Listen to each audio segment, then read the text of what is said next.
Okay, siapa dekat sini belum tahu lagi nak dapatkan sound effect macam ni?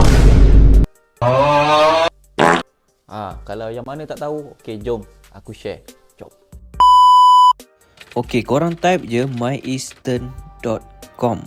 Lepas tu korang klik. Lepas tu nampak korang akan jumpa kat sini macam-macam bunyi dekat sini. Korang just tekan sahaja. Lepas tu tekan download. Boleh masukkan dalam video. Senang kan? Nampak? Bahasa Melayu pun ada, bahasa orang putih pun ada. So korang nak tahu tips apa lagi, boleh je komen sekarang. Mantap.